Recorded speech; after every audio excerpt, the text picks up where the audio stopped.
Coming up on this edition of the NBA Files, we will talk New Orleans Noel trade opportunities. We'll give out our quarter of the season awards and millionaires getting tuition reimbursement. I love the NBA. All that and more in this edition. Let's ball.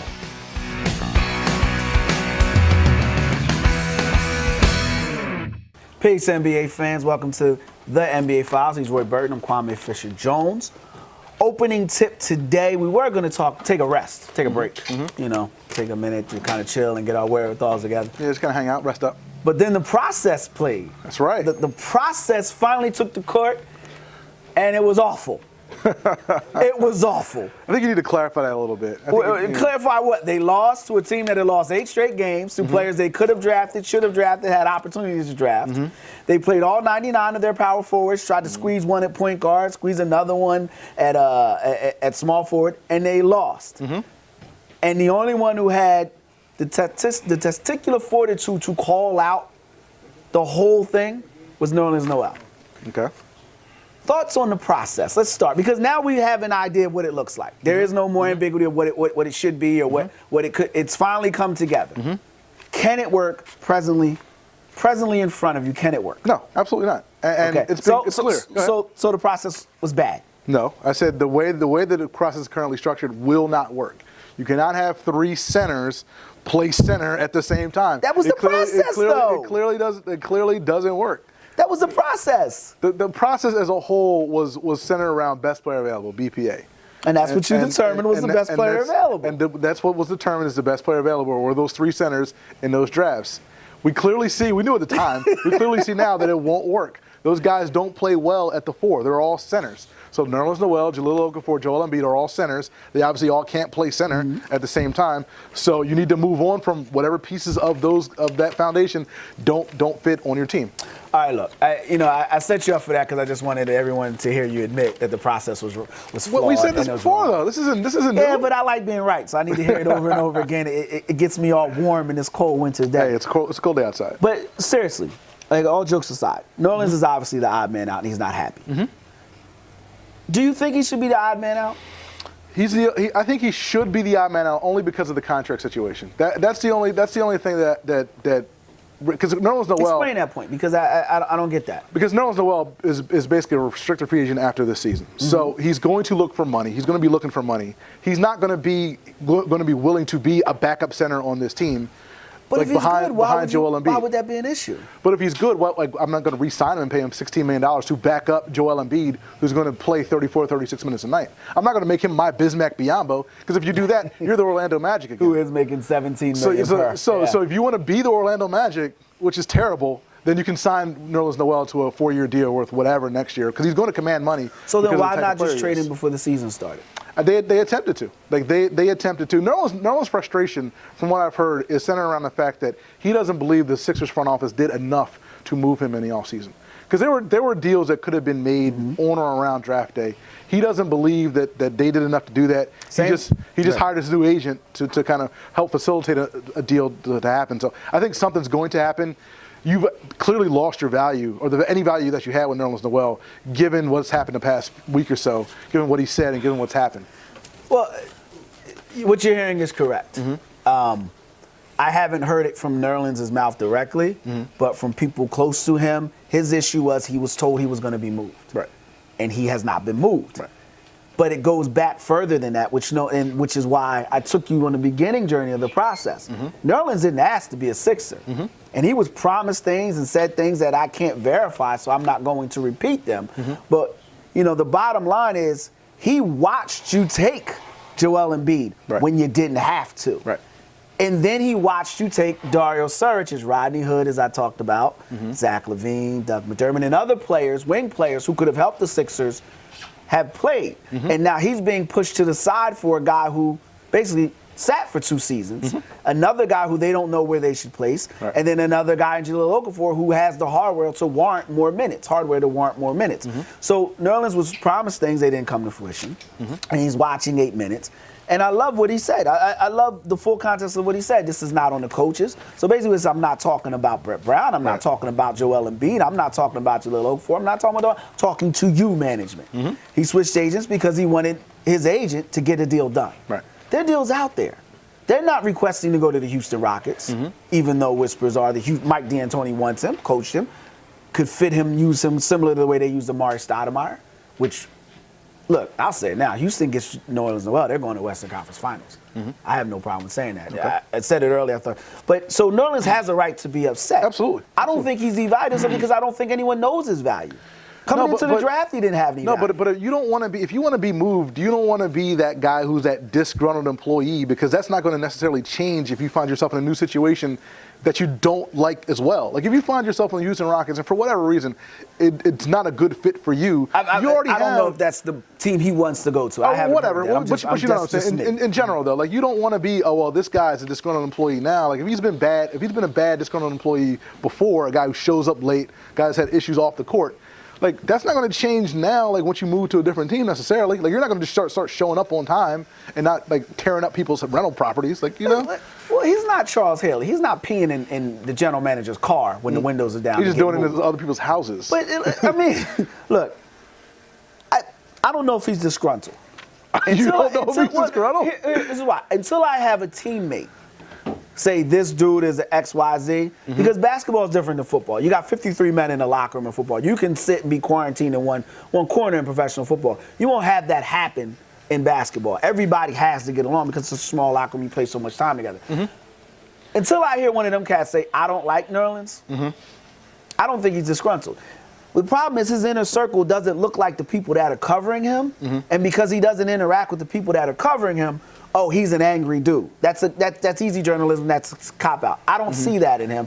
The people I talk to that know him outside of that, they don't see that in him. I have never come across that. I don't see him as disgruntled, but I do see him as I'm a Rick Ross fan. Okay. Right? Rick Ross has got a joint war ready. New Orleans is war ready. He's war ready.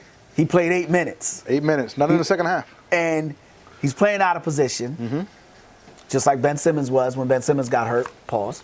He's playing out of position. I think he's had enough. So move him. If you got to take a bag of donuts and 2 second-round picks, you have to do it. You have to at this point. You have to. Because he's letting it be known that it needs to change, and if it doesn't, it's going to go down. So I got no problems with that. I have no problems at all with anything that he's done. And this is why Brian Colangelo is getting the money that he's getting. And I think he's a solid general manager. I agree. He's going to make a move. The bigger question to that is, if you decide to move him and you get pennies on the dollar back, what does your lineup look like now? Because he's not the only process result that isn't working. Right. So where do the Sixers go at this point? Because he's the one that's bucking publicly. Dario just got moved to small forward. Right. He's not a small forward. Not a small forward. And this is on the heels of him being forced to start when he's not a starter. I think you go back to what you had before everybody was healthy and everybody was playing, fours and fives. You go back to Joel Embiid at the 5. You go back to Ilyasova at the 4, and then Jahlil Okafor is your backup 5. And Sarge is your backup 4. I don't like that at all. That was what was working. That was a lineup that was working. Working? What they want? They won 2 games. They won 2 games in a row, which is a feat. Which is a feat for this. That's not working. Which one of the feat for this team? That's not working. What's working for this team? Working is competing at a high level night in and night out. This is a team that hadn't won 2 games in a row in 180 games. They put something together. I'm gonna put some words in your mouth. You give me a lineup. I give you a lineup that's not put together by Brett Brown. Give me a lineup. That's the next move. That's the next shoe that needs to drop. That's the guy that needs to come out. Give me a lineup. You got to play Embiid and Okafor together. Yes, together.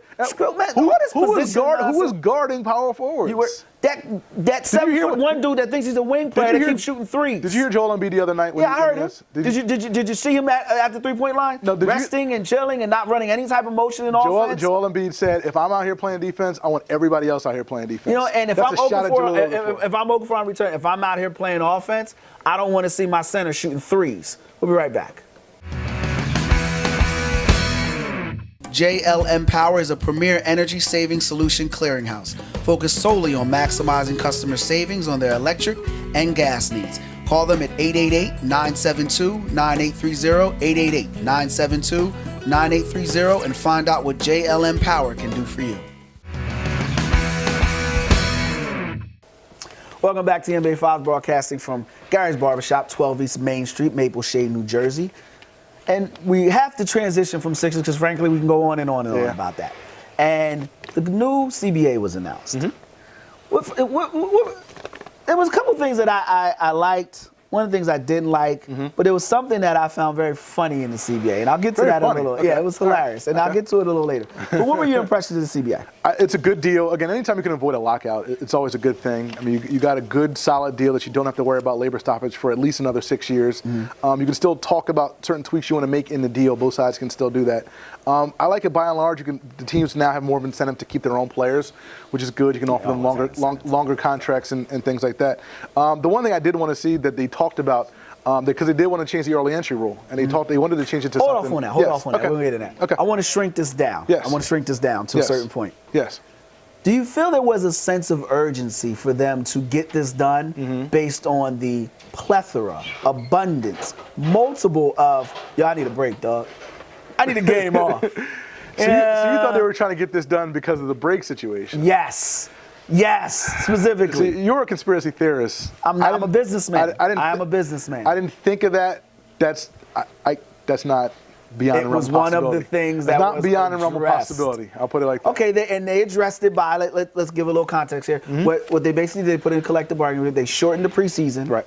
And I don't want to say elongated, but made the regular season longer, i.e. to remove back-to-back games. As much as they could. As much as they could. Right. But specifically got rid of 4 games, 5 nights, 3 right. games, 5 nights. It's very small. So players can no longer say, players who have never played in an NBA Finals, players who played in one NBA Finals games can no longer say, I need a chill moment.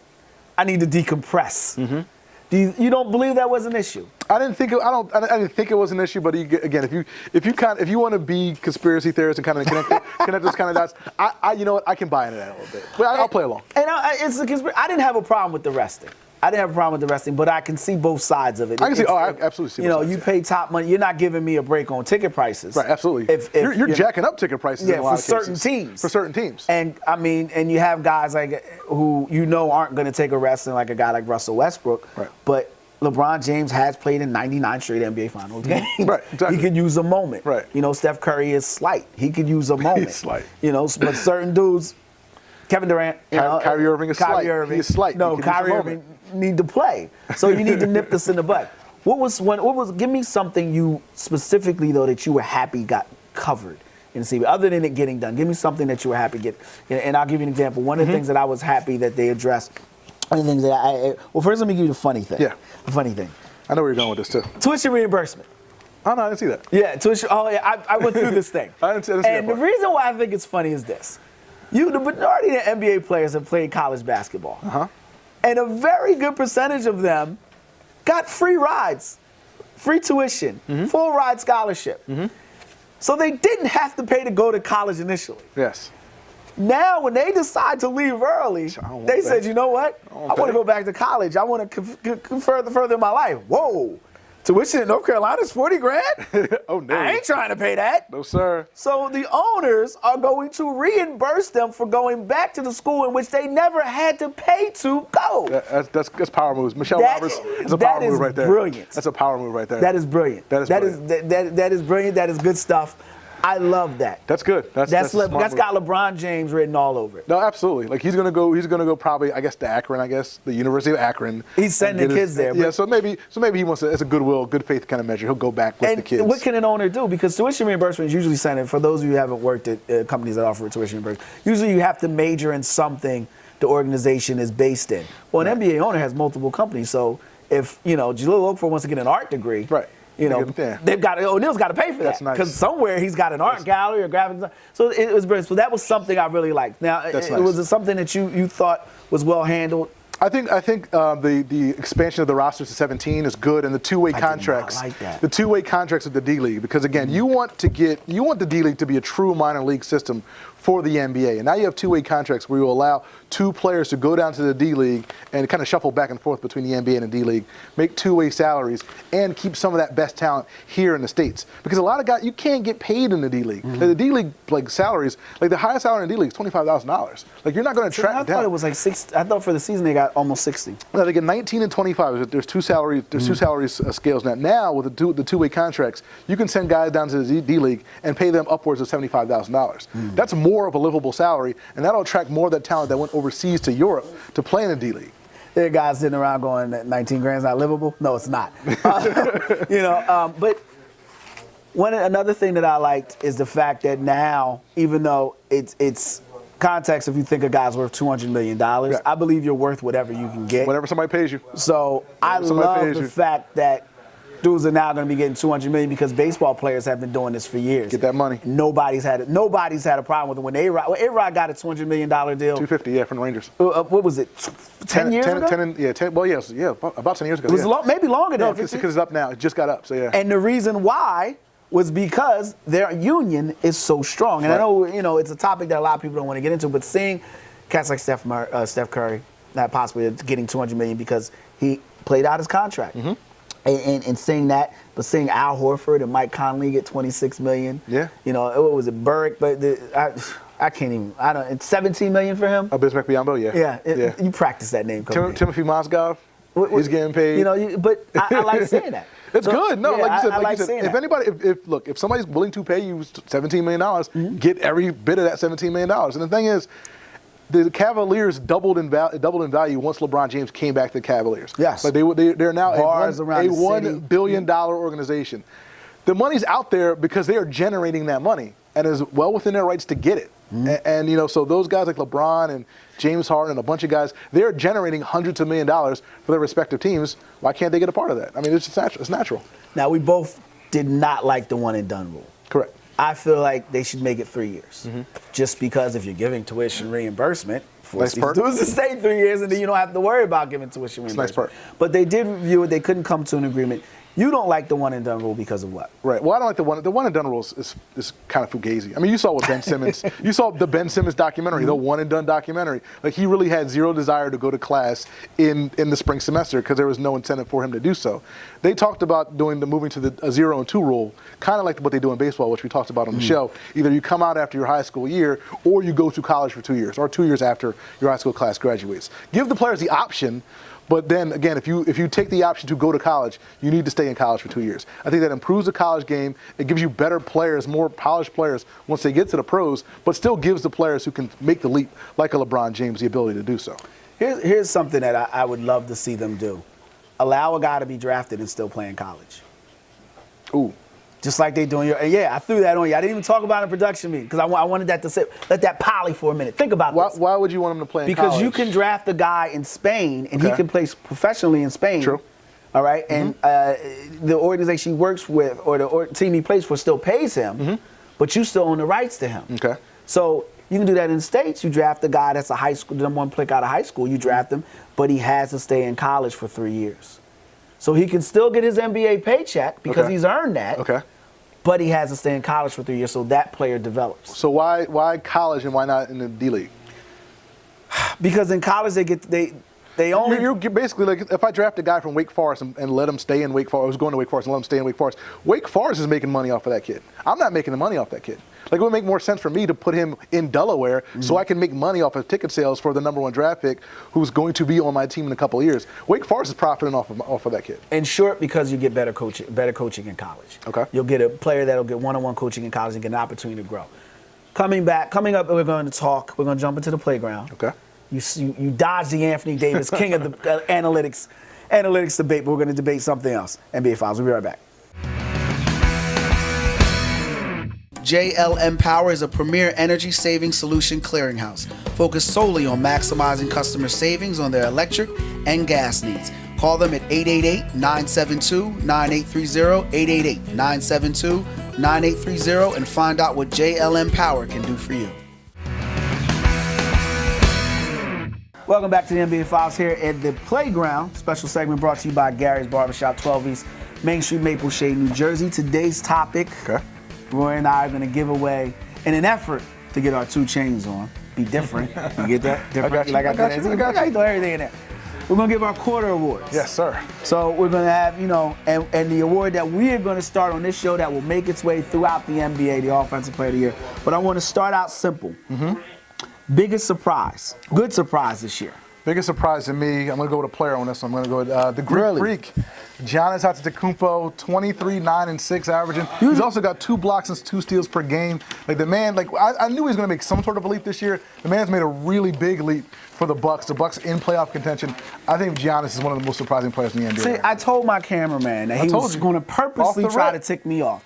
You just picked him just A, because you just wanted to say his name. I did. But B, we just talked about this. This is more of a matchup thing. It's not talent. 23, 9, and 6 is a not matchup. Talent. It's not talent. 2 blocks, 2 steals. It's like it's the equivalent of it's like putting Yao Ming against 5th graders. Okay. Right now it's just size and he's bigger than everybody. Wait till they get him. Wait till the coaches get a chance to break at the film. Wait till they get a chance to look at him. This whole science lab thing you got going on. It's gonna get out of here. Okay. I went with a team with my biggest surprise. What you got? Utah Jazz. Okay. And I got to tip a hat to you. You called Gordon Hayward out as a possible MVP. Long shot.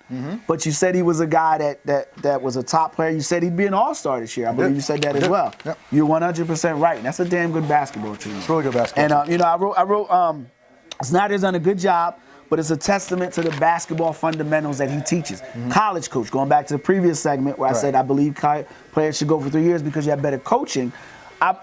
I want to see Snyder. I want to see Snyder and that team do something in the playoffs because they teach ball movement and they teach team defense. They do, true. And they play the old school style of ball move. So I like that. Biggest disappointment. Biggest disappointment for me, I have to go with the Minnesota Timberwolves. I mean, again, they have way too much talent to be that bad. They're in the basement of the West. They're in the basement of the Western Conference. They have 3 players averaging 20 points or more. You can't get more than 6 or 7 wins in a month and a half. I mean, that team is way too much loaded, top heavy with talent to be that bad. The guy that buys his wife a Michael Kors bag or a Gucci bag off the corner and then get shocked when the label falls off. I told you the coach, Tom Thibodeau, was a bad coach for a young team. They're horrible. I'd say, Roy, don't buy that purse for her. Now you mad at Strap. Tom Thibodeau is a bad coach for young players. I agree. Horrible coach for young players. I agree. He's got, what was Dunn picked in the draft? Quickly, because I can't remember. He's got the 5th pick in the draft behind the dude that they're trying to trade. Think about that now. He just drafted a guy 5th, and they're trying to trade the guy that he has in front of him. Why not play him? They ain't competing for anything. You got a good point. Other than being the worst team in the league. Biggest disappointment for me, Sacramento Kings. You thought they were going to be good? Yes. Okay. I did. Okay. Boogie, you should be ashamed of yourself. Your numbers harlot. That's a good way to put it. Yeah, that's what you are right now. That's a good way to put it. You and your man Anthony Davis, and I'm tired of seeing you go for 30 and 15 and the team lose. You're better than that. Be better than that. Coach of the year, or best coaching job. Best coaching job. I'm going to go with Mike D'Antoni in the Houston Rockets. You were in my notes. I was not in your notes. You were in my notes. Sometimes you have good basketball opinions, and those are the times you agree with me. And of course, you go with Mike D'Antoni. What he's doing with the Houston Rockets? Like what? Their second best player is probably what? Trevor Ariza? Patrick Beverly? Sealy. Patrick Beverly? Yeah, Sealy. Patrick Beverly is who I call Sealy from Color Purple. Yeah, I did it. I don't care what anybody says. He does. That's their second best. That's their second best player on the team. They're like 3rd in the Western Conference. They're not as good as the elite teams, but they're right there. They are right up there. They are going to give Golden State fits. They are. And they are. I sounded crazy when I said, but when you watch, because I'm a dork, I sit and watch NBA. When I watch the Phoenix, because all you ever hear is how good D'Antoni's going. I didn't see it. Right. When you watch what he did with Amari Stoudemire, who's a wretched defender, who had a very limited offensive game, but who was an athlete, quick on the ball, and was competitive as can be, with a guy like Steve Nash, and you throw that James Harden in there, James Harden can play offense, man. James Harden can play offense. Yeah, he can. If they get New Orleans, they're going to the Western Conference Finals. So that means they're either going to take out Golden State or San Antonio. Okay. They get New Orleans with New Orleans is an Okie Quackamokie on offense. I can't even make a word for what he does offensively. But he's competitive. Yes. He can finish through contact. And if you put him in a pick and roll with James Harden and Ryan Anderson behind him and Sealy shooting 40% from the 3, there's nothing you can do about that. That's a good team. That's a good team. Mike D'Antoni likes New Orleans. From what I've heard, him and New Orleans had a good relationship. So we'll see how it goes out. Worst coach. You know where I'm going. I know where you're going with this. You know where I'm going. And I'm going to give you the floor in a second. I have to go with a guy. I overestimated the Washington Wizards. I mean, Scott Brooks is a terrible coach. I thought that with Beal and with Wall, and with an emerging Otto Porter, I thought they'd be better than where they are. That's a playoff team in the East. I believe that's a playoff team in the East. Top four. And for the fact of the matter is, they're nowhere near. They're not even sniffing the playoffs right now. So I think Scott Brooks has done a terrible job this year. Before I go to that, I'm a John Wall fan. You think Ernie Grunfeld's got to go? Because they're talking about trading John Wall, who they just re-up. Yeah. And it's everybody's fault but Ernie. I was about to say, it might be time for Ernie. I mean, it's been a while. Mark Jackson should have been the hire. Yeah. Well, I don't know. Maybe him and Mark don't get along from the Knicks days. I guess. That could be the case. Scott Brooks wasn't the hire. Like, we know that much. Well, you take Maurice Cheeks from him, it's hard for him to get to young players. Like I said, it's a cultural thing. And I'm not talking black and white. It's a cultural thing. When you have a backcourt that lives and is grown up in one type of way, you throw a coach in there who doesn't have the basketball acumen that a lot of people believe. True. You know, and you strip him of a Maurice Cheeks, who coincidentally has got Victor Oladipo looking like an offensive threat. Russell Westbrook is tired of talking about triple doubles. I mean, think about that, man. I'm tired of talking about all the pretty women I dealt with, man. Let's talk about my ugly wife. Like, I'm tired of talking about triple doubles. I mean, you got to give Maurice Cheeks some sort of love there. True. Brett Brown. What about Brett Brown? Okay, I want to make sure I got this notes. I want to look you in the eye as I said this. How many players have to not develop under Brett Brown? Okay. All right. How many players have to play out of position with Brett Brown and him? How many guys, how many injuries have to get misdiagnosed under Brett Brown? Brett Brown's a trainer? You know what? It's all his fault. Doesn't matter. Everything's his fault. Okay. But aside from the injuries, how many times do we have to have players look disgruntled under the Brett Brown regime? Who's been disgruntled? Did you not see the TMZ footage of Jahlil Okafor? Who's been? You can name them on less than one hand. You can have fingers left over. Nerlens Noel, Jahlil Okafor, top 10 picks. How many other top 10 picks? Number 11, MCW. You know, he looks like he's a head case now. He's a head case now. How many guys have to go through this before we stop pointing to everyone else and point to him? So Brett Brown is the most disappointing coach for you this year. Disappointing because the process has finally played out. He's got everybody now, and the Sixers are still wretched. Guys who were given to him, guys who all play the same position. Say, hey, take all these centers and then make something work with them. Yes. Because there's always room for no. If I try to force something down your throat, you're going to tell me no. Stand up, put your job on the line. When they say I'm going to draft Dario, no, or get another coach. Okay. Do it. Right. That's what Hinkie did. Hinkie said, I'm out. You're not going to ruin what I started, even though it was terrible anyway.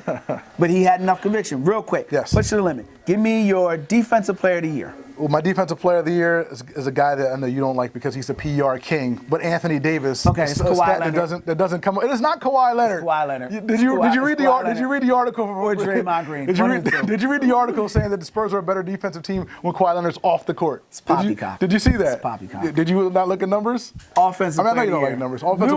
We have an award called Offensive player of the year and MVP. Offensive player of the year, Russell Westbrook. I think we agree on this.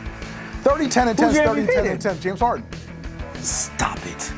Stop it. Segment's over. That's it for this week's edition of NBA Files.